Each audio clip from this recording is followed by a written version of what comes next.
And rentals get nothing. No nothing. No garbage disposals, no ceiling fans, can lights, that's it. So today we're asking, what should actually go into your rental?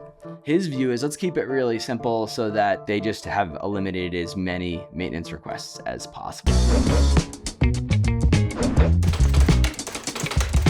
Welcome back to another episode of The Landlord Lens. I'm Jess Fellini, and I'm joined with our CEO, Seamus Nally. We are this week talking about what should go into your rentals. We came across a semi-viral clip that Troy Kearns was a part of. He says rentals should get nothing. No garbage disposals, no ceiling fans, just canned lights, refrigerators, and ovens. And his reason is everything else breaks. So today we're asking, what should actually go into your rental? We're going to start out with that clip that I was just talking about. Are you including them in your rentals? No. And rentals get nothing. No nothing. No garbage disposals, no ceiling fans, can lights, that's it. You include like refrigerators and ovens with them?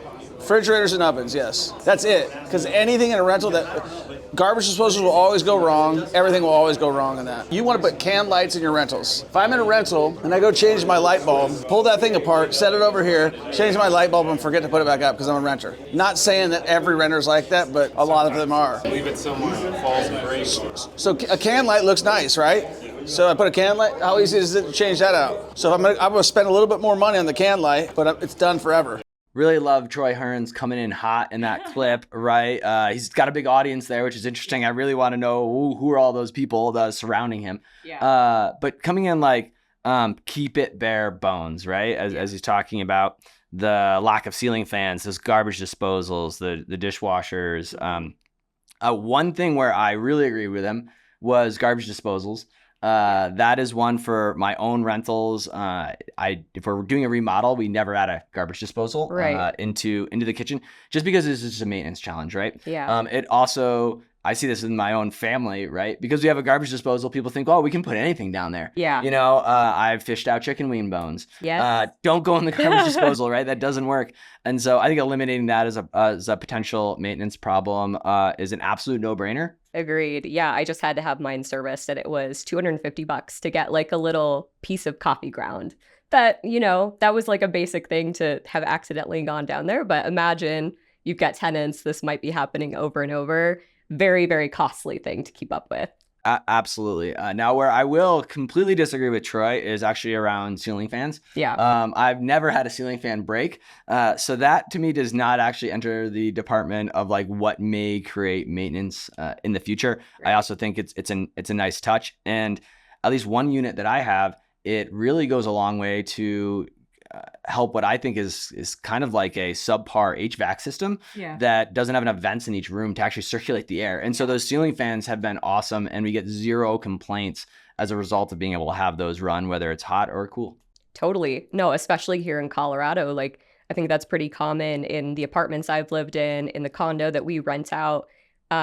We don't have air conditioning. And so those ceiling fans are, you know, they're clutch. We are in a garden level unit, so it doesn't get too hot, but it's a nice touch to be able to have that. And then you're saving money too on not having to, you know, upkeep AC if you're in a place where you can get away with that. Absolutely. A couple other things where I would fall on probably Troy's side of keep it bare bones is no curtains in our rentals. We have the simplest blinds that we can get, inexpensive ones that are easy to replace because the reality is, and I just did a condition report 2 months ago, the blinds get dirty, they get ruined, especially if there's pets and it's something you're going to have to replace anyways. So I find those very simple pull downs as a really easy switch out when there's a turnover. Another big area that I think super important is actually something to add to your rental, which is a TV wall mount.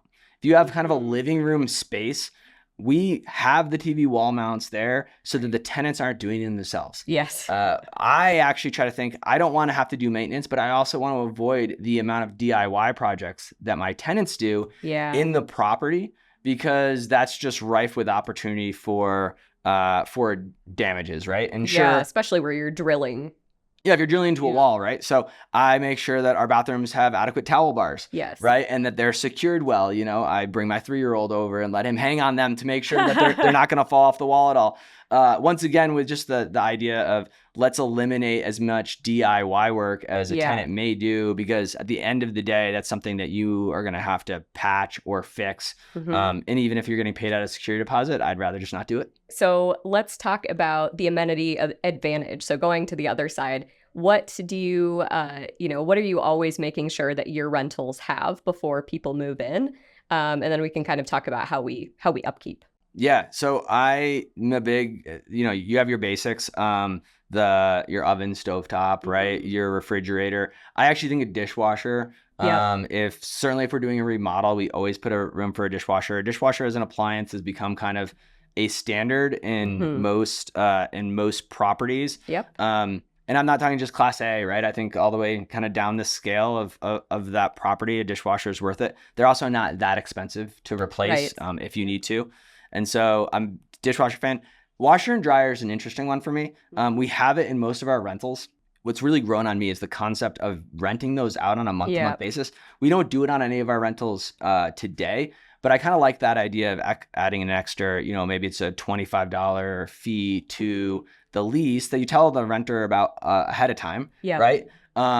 To actually show that this washer and dryer has its own value, right? The one thing you have to be willing to do, though, is if they say, no, I don't want to rent the washer and dryer from you, you have to be willing to remove it. And so actually I have one of my units is on a second floor, right? And I was contemplating that idea. And then, I was like, do I really want to pull a washer and dryer out of the laundry room there? And it's like, no way, right? Huge pain in the ass for me. And so I just included it in. You're like, okay, well, here you go. You get it for free. Well, and so that's why for that unit specifically, I've never even charged or separated it, right, as an additional fee for the tenant. But I do like the idea of putting some value on that for the tenant. Okay, so let's talk about when you should keep it simple. I think that there are certain times where it makes sense to keep it not bare bones, but keep it a little bit simple for yourself and for your tenants to maintain. What are some of those times, you think? Yeah, I know individuals, if they have a property that is, class C, class D, where it will keep it more simple because the expectations there is often lower. The rent that you're getting is often lower. People have properties with higher turnover, right? If they're really expecting higher turnover, I think college towns is a really good example, right? If most of your tenants end up being students, keep it really simple, right? These are individuals that are, they're out there, they got their this is their first go at living by themselves in most cases. They have no idea how to service these things. So keep it as simple as possible for them so you don't have a reoccurring maintenance situation on your hands. What's interesting is Troy is actually a big fan of long-term tenants, right? And in fact, he brags a lot about the fact that he doesn't raise rent very often because he wants to get a great tenant and keep them for a long time. And so where I just said usually high turnover, right? To keep it really simple, his view is let's keep it really simple so that to the duration of my tenant being at this property, they just have eliminated as many maintenance requests as possible. Okay, so next, let's talk a little bit about when you should add more. I think there are cases where it makes sense to, create upgrades, and it might be different from one rental to another. It could be, based on what part of a neighborhood that you have a rental in. So, Seamus, how do you determine when you should add a little bit more to one rental versus another? It comes down to just knowing the market. So I take the same journey whenever I have a vacancy coming up that a renter is going to take, which is I go to the listing sites, I look at what's available in the area, I look at what they're promoting, I look at what they're charging, right? And then usually my approach is if my amenities line up, I try to price usually at the higher side to start, see what sort of leads I get and see what sort of feedback I get during showings. I'll then drop the price accordingly.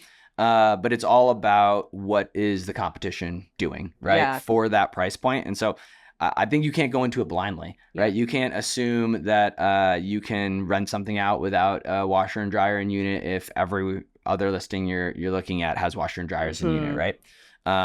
I do think, though, that landlords are sometimes too shy about bragging about the amenities that they have, right? And so I would say when you're creating that listing, make sure, use a little bit of bold font. That's okay, right? Make sure, don't do all caps, though, please, for the love of God.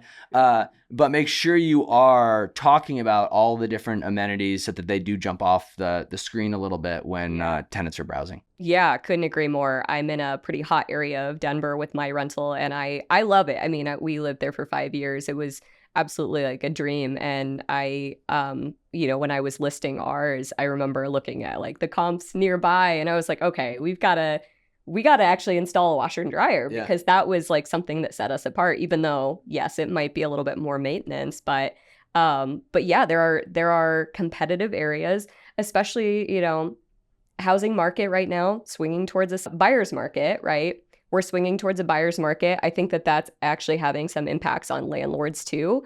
There are a lot of condos for sale in Denver, and a lot of those accidental landlords that we've talked about are popping up. So there are more choices for renters. So you do need to keep that in mind, I think, in these metro areas where there is a lot more competition. So Seamus, we've talked a lot about what you should include in your rentals. What is your ultimate take? Is Troy too extreme in his views? Do you agree with some of them? Well, I think Troy is kind of right on in terms of low maintenance. What I would suggest, and my golden rule when trying to understand the amenities or offerings in a rental is this a place that I would have lived at some point in my life, right? Maybe it's not a place I would have lived at with a family, but maybe I would have read after school, right? And if you own a rental and you're thinking, there's no way in hell I would ever live there, my suggestion would be ask yourself why you own it. Why should someone else live there? And are there things that you believe is things you could do to make it a little bit more attractive so that you yourself would have lived there at some point? I think it's a perfect golden rule for all of our viewers out there to ask themselves when they're considering what to do with their rental. Yep, absolutely. Could not agree more.